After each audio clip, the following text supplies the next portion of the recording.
if for some reason a reset button was hit and Richard and I had to start from scratch right now, I would do this immediately and just make small games, put them out, build audience, demonstrate that we can ship and that there's an audience for what we're doing, and then maybe we can approach publishers, or as has already happened in one case, have like publishers approach us about one of the projects, because the chase just didn't work. That time would have been better spent just making stuff and putting it out, making small finished things.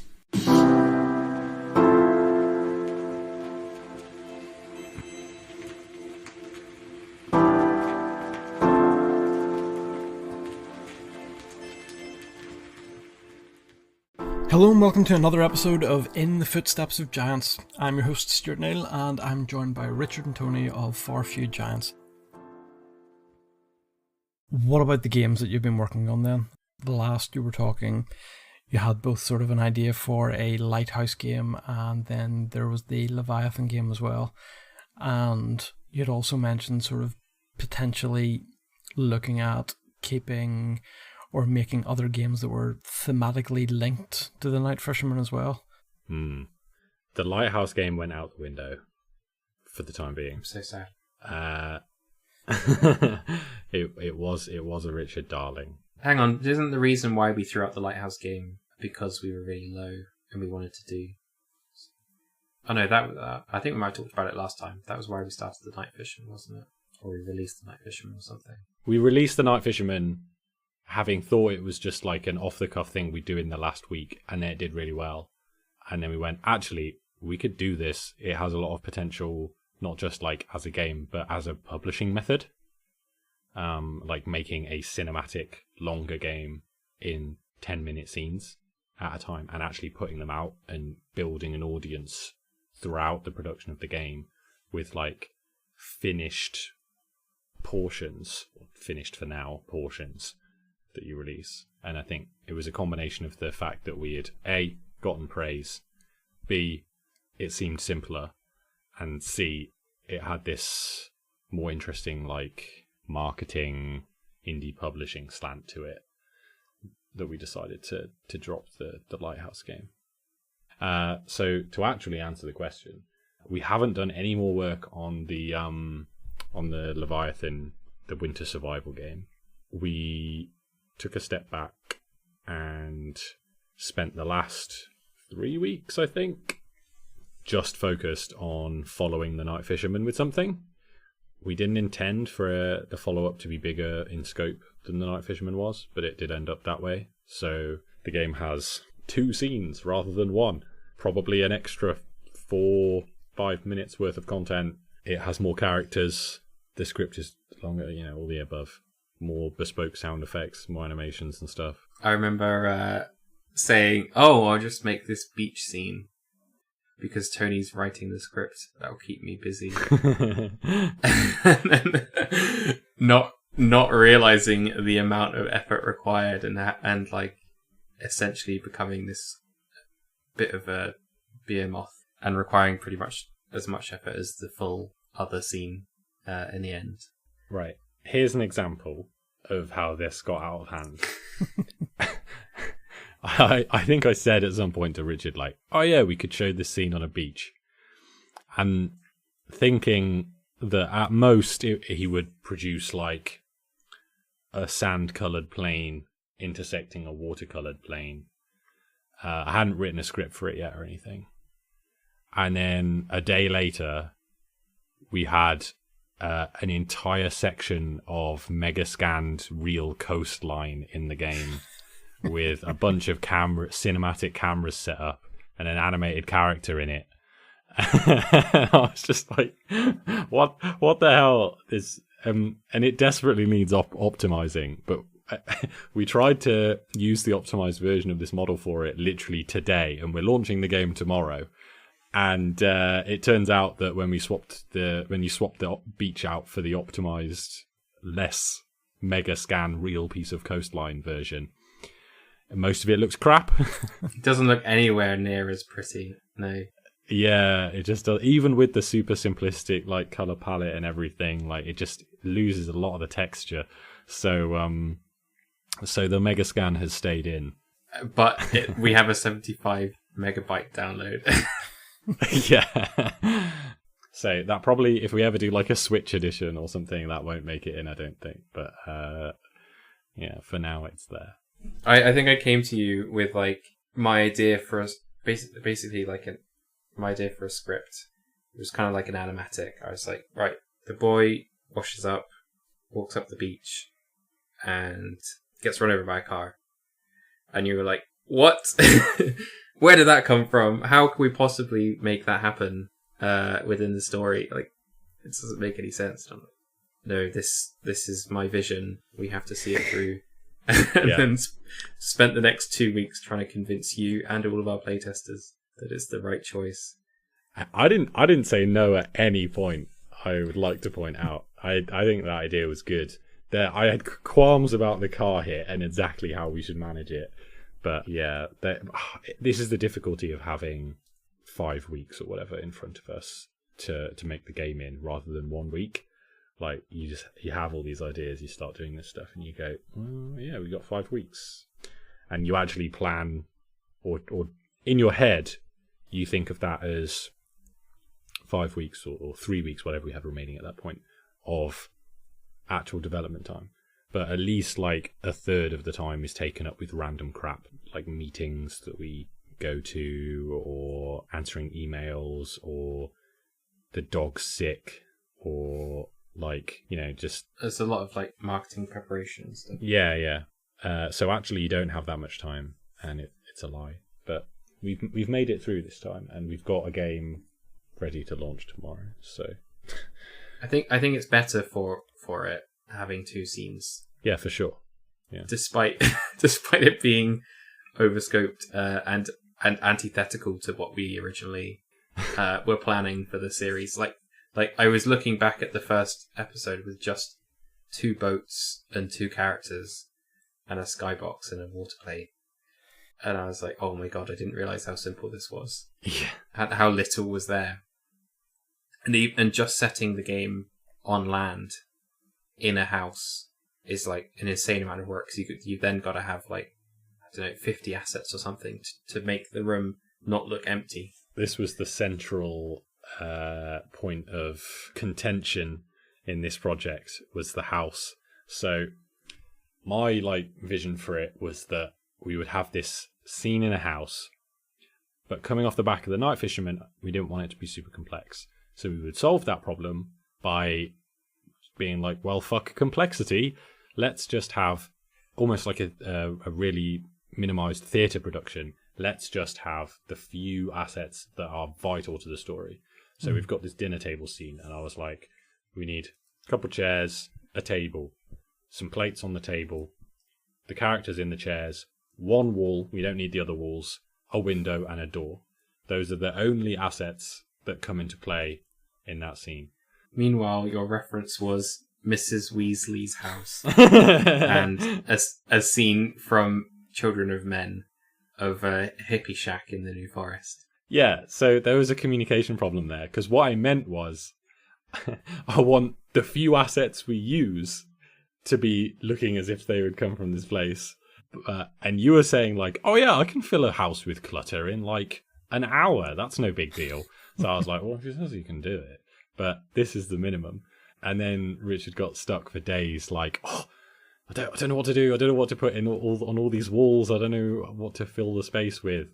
And it literally took me going into the scene while streaming my screen, I think, and just deleting everything that wasn't a vital part of the story flow and being like, look, it doesn't look shite. And then you were still unsure about it for a while and were like, I don't like just having a blank void out there. And I was like, but we can just say it's stylistic. It's like a stylistic choice. We're doing a vignette game and it saves us loads of time. And he was like, no, it doesn't look right. And so I was like, okay, we'll put the other 4 walls back in and you can start putting furniture in.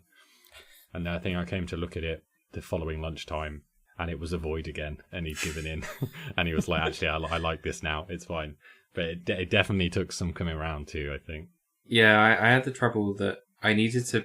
we have an outside the window, an exterior to the house. So I needed to hide somehow all this action going on outside the window and the outside itself without using any fancy graphical techniques, because they'd all failed on me in subsequent days. So, I mean, what ended up selling me on the idea was this idea of like a cone of light coming up, just coming out of the void from the sky, and everything the light touches is something you can see, and everything the light doesn't touch is just invisible void, basically. And there's a few scattered bits of furniture hanging around in the void. And it ended up looking really nice. I didn't get the entire visual effect I wanted, but it's close enough that it kind of works. Yeah, version 1. Version 1, but you ship it. You say that, like, I always think, I'm going to come back and fix this later on. But I have now no more compulsion to go back and fix The Night Fisherman. It's strange. I've just completely detached it from my mind and been like, that is the way it is now. It's a permanent thing. Yeah. I don't feel like I'm ever going to come back. There's a certain point at which it's born and people go, oh, yeah, it looks nice. And you go, and nobody says to you, oh, you could have actually done all those things that were on your list. Like, nobody, if you've got, like, I don't know, rewrite the shader so that the colors look sharper or something, I don't know, on your list, and it goes to out of scope. There is no one ever comes to you when the game is released and goes like, this game would look a lot better if you rewrote the shader to make your colors look sharper. And when you are completely lacking that feedback, there's just no reason to go back and actually make the improvement. You like bear it in mind for next time. We had this grand plan to basically go back later on and patch all the games with improvements. So once we finish the next game, we'll go back and give all the games an option screen or something. But we might also go back and fix a couple bugs or whatever. But I'm seeing it now a lot more like the way that YouTubers look at releasing their films. There was a saying I heard where the guy was like, YouTube has this system where you can't go back and edit an episode that's uploaded the way that you could with Vimeo. Once it's uploaded, that's it. It's a permanent feature. And then they come back 2 weeks later after launching the episode with hundreds and hundreds of comments of all the things that are wrong and facts that are incorrect and some like audio bug or whatever that happened during rendering, and they know they can't fix it and they have to just roll with it and move on to the next thing. And that's kind of, I think, how we're treating this. It's just not enough time. It's good to just get your stuff out there unfinished, kind of broken, get told which bits of unfinishedness and brokenness are important, and then you focus on those next time. You don't make the same mistake again. And the important thing was that if you didn't have that cutoff, you would just never finish it. You would be perpetually patching the same thing for 6 months rather than moving on and making something new. And already the new game looks so much better than the first one did. Like, all the marketing materials improved, a lot of the graphical stuff has improved, and I'm hoping we'll be able to do iterative improvements in future episodes. The point you just made about not having anything released, if you just constantly work on improving the one thing over and over again, I think that ties in quite nicely to what we were saying about publishing. And like, if you're setting up an indie company and doing what we did with the Ring of Fire, where the goal was to get a publisher. So we started making this game because we were passionate about it, and our consumer, I guess, wasn't the actual consumer, it was publishers. We wanted one of them to buy into our project enough that we'd get paid to make the actual version for consumers. But the trap there is that you end up in that kind of perfectionism trap, because you fundamentally can't release the game. You're not doing a public release. You can't do a thing where you then say, okay, this is the release date, and then after that, maybe I'll patch a few things if people are still interested, but if not, that's it, I'm moving on doing the next thing. Because there's always another publisher that you want to pitch to, or the publishers that you went to the first time round have come back with feedback and they've said, like, we really like the idea, which they'll always say because they don't want to piss you off in case your next idea is really good and they want to work with you.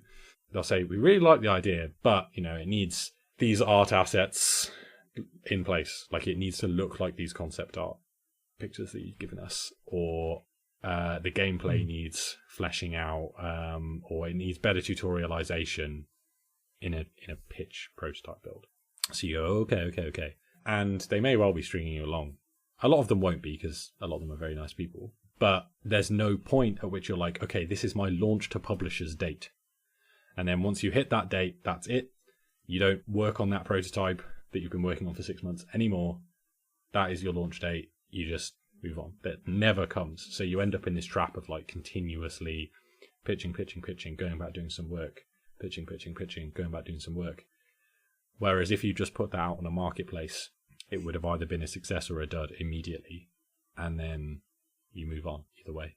I mean, the closest thing to that is people would put together a GDC build once a year, or they'll prepare a build for a public event, which I think works really well. Like having a set deadline to aim for, having a milestone within your production is good. It's nice, but the problem is there's so many of those events. So if you can even afford to be part of any of them, if it was only GDC and GDC was actually accessible to everyone, then it would be fine. But it's not. There's one, well, normally anyway, every 1 or 2 months.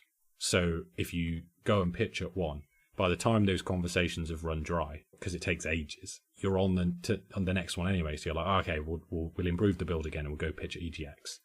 And it's like, oh, okay, we'll improve the build again and we'll go pitch at Develop, or we'll go pitch at Gamescom, or whatever. It's a trap. The other problem with it is that you're doing a lot of that iterative work based on feedback for free. So you're not earning anything during that time. You're essentially work for hire for a publisher with no income source. And they're not, I mean, they've got so many people that are in their email inbox that they're not going to pay you to develop your prototype based upon a concept or something. And so you end up sort of building your alpha version 1 or beta or whatever with no income source, and you can't put it out, you can't get paid for it. And I think that's why at the moment we're seeing so many people releasing prologues on Steam.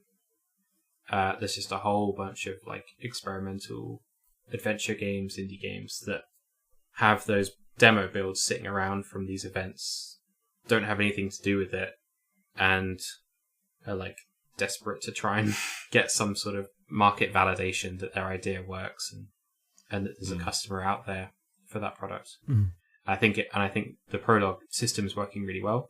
We're going to release Ring of Fire as a prologue very soon.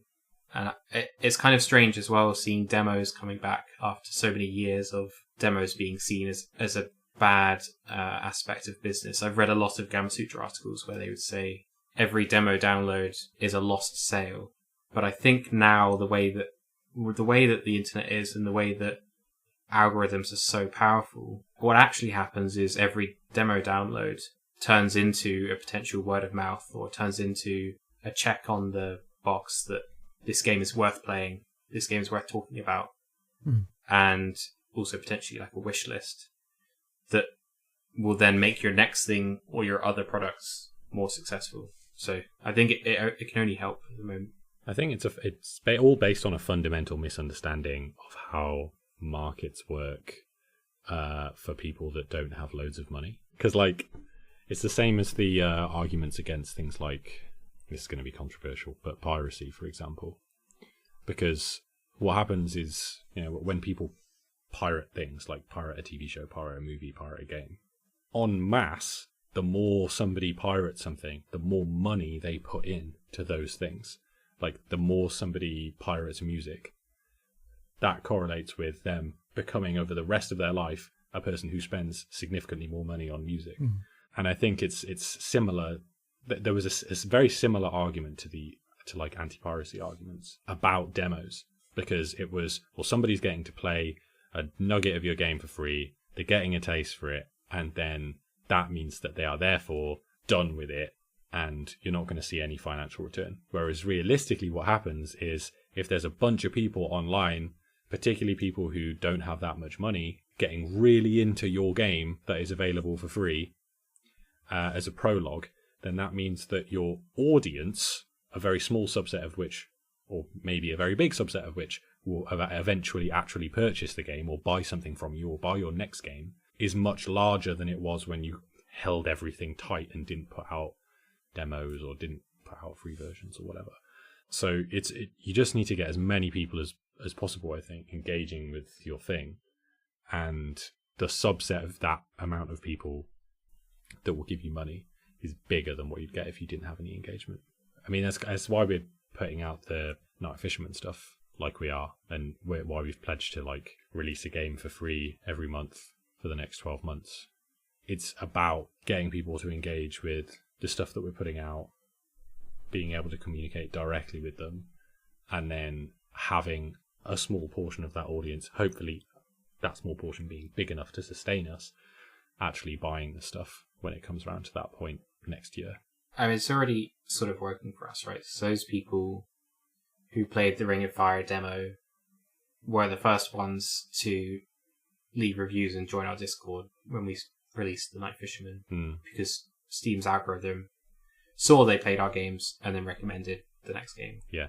And the people that played the game on itch were the first people to leave reviews when it came out on Steam. So it's all feeding into one another. Yeah. There's an element to which we're in a really privileged position to be able to do this, because we are only doing the process that we're doing now. Really, the thing that enabled us to switch tracks was Northern Ireland's Green and the platform opportunity that we're on, because they've been very cool, and they haven't said, oh, you can't release anything until the big final product and then it has to be paid. They've let us take the work we're doing on platform and put it out for free and do whatever we can. They've been super supportive of that, and they're now trying to encourage the other teams to do the same thing, I think.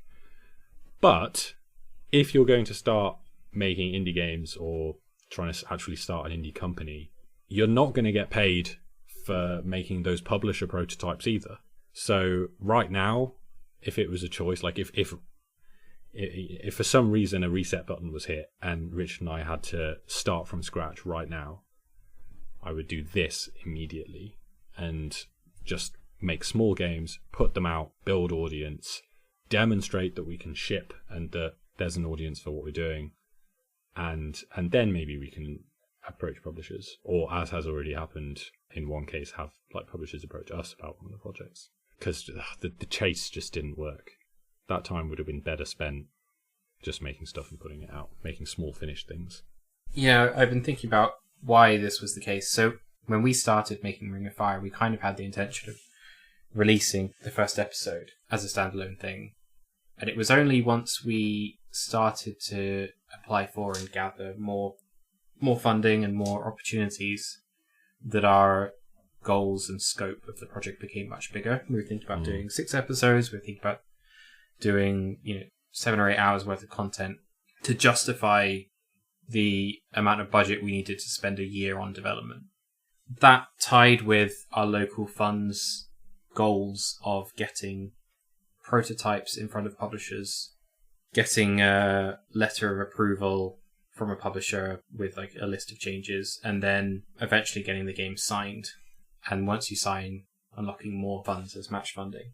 So the entire sort of reason for being and purpose given to local developers is to get publishing, not to release games.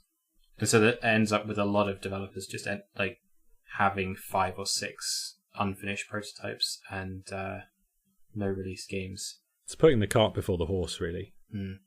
And like part of the reason is like let's say you spend 3 months developing a game, and you think, okay, I want to develop this further, but I've run out of money, or I want to quit my job, but I won't have any income, or whatever. So the immediate answer is, okay, where do I find money? Well, I can go to Kickstarter, but Kickstarter isn't doing too well anymore, and it's a lot of effort, and blah, blah, blah. Or I can get a loan, or I can search for an investor. Those things typically don't tend to work for indie startups because it's too risky. And so the only option left on your plate is going to an indie publisher. And so that's what 99% of all indie developers are doing right now. They're throwing themselves wholeheartedly at indie publishers and really not making much of a success out of it. Yeah, I mean, it's a lottery that you play. And for me, the end of that point is that it is better to put games out there that you can then pitch to people, but you have shipped, you have released, and you've earned social capital for them. Like, you have got audience, you've got some respect from peers, you've got press, you've got the fact that you've shipped a game. Whereas if you spend 6 months chasing a publisher instead, you're not paid in either situation. But if you spend 6 months just chasing a publisher and you don't get one, you've come out with absolutely nothing. The other thing is, when you look at the games that are coming out, the things that are most obvious and the most visibly visible and most marketed are the big published games. You look at Devolver or Annapurna and you think, man, they're fucking cool. They've got cool names attached. The games are awesome. They look great. That's what I want to do. You don't think, oh, I want to make 5-minute horror games on itch. That's not the dream. And so what you don't see is the fact that before Frog Detective, there was another 6 tiny little experiments that got put out over a series of 5 or 6 years. And that actually they put the work in before they got publishing. A lot of those projects are hidden because, I don't know, they're embarrassed, or maybe they were done under a different studio name or whatever. I think just by the time you hear about them, those people aren't talking about those projects anymore. Yeah, sure. So what's next then for Far Few Giants with the release of the Outcast Lovers, and then obviously sort of a little bit of follow-up on that after its release? What's the next project, and are you getting any closer to a final project for the year? Yeah. So the release of the Outcast Lovers tomorrow, which is the follow-up to Night Fisherman, marks the end of our period of further development on that idea. So we'll release it, see how people respond, see how we feel about continuing it in a couple of weeks. But that chapter is more or less done. We will do next week a bunch of work on marketing and follow-up, but aside from that, it's done. Then starting Monday in theory, but there'll be a bit of crossover, and up until the end of August, we'll be working on the Imagined Leviathan, which is our poetic trek through a climate-ravaged Britain, like winter survival game. And yeah, we'll develop it, we'll advance it, put it out near the end of that period, probably as one of our monthly games, see how well that does, see how we feel about it. There's somebody who's in talks with us about maybe helping us publish that game, so see how that does.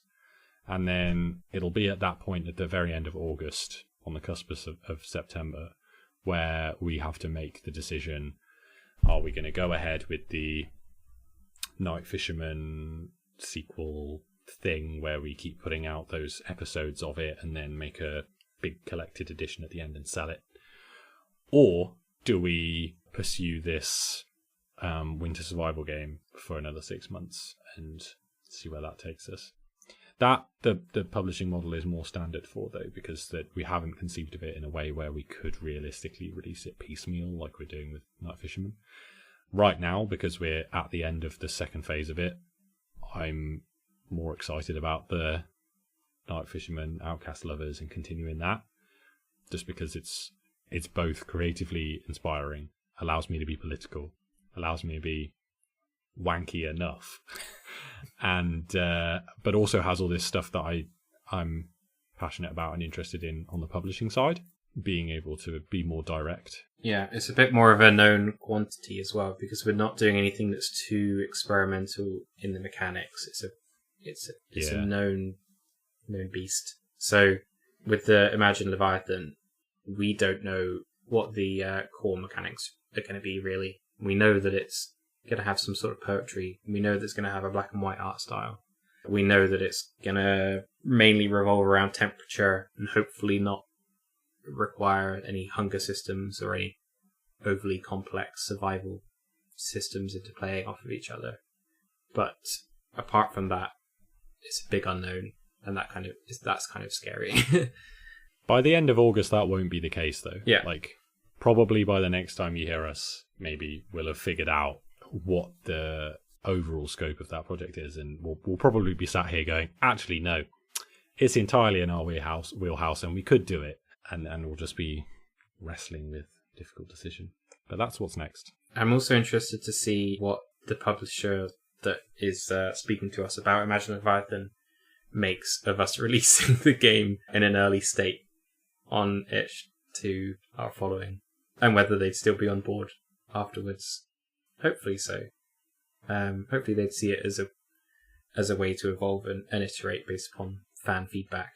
Yeah, I mean, with another 6 months of development, and like, I don't know, we could change the title or something. Sure. It's a spiritual sequel to the Imagined Leviathan. Like, I feel like we could get around that stuff. It's not like the survival genre is alien to early access anyway. It's kind of their bread and butter. So what's next, just for a soundbite, is we're going to take over the world. We're going to install PlayStation 4s in everyone's cars, and as if that was the most creative thing I could come up with. And we're going to abolish the police. That's it. That's what's next. I can't follow that up. No. You best not, boy. If you haven't already, please follow the show on anchor.fm. You can also follow us on Twitter. Farfew Giants is at Farfew Giants. Richard is at Animtree. Tony is at Anthony_DE_fault. You can also follow me at Saintly Stuart. Until next time, thank you for listening. Ta-da. Bye.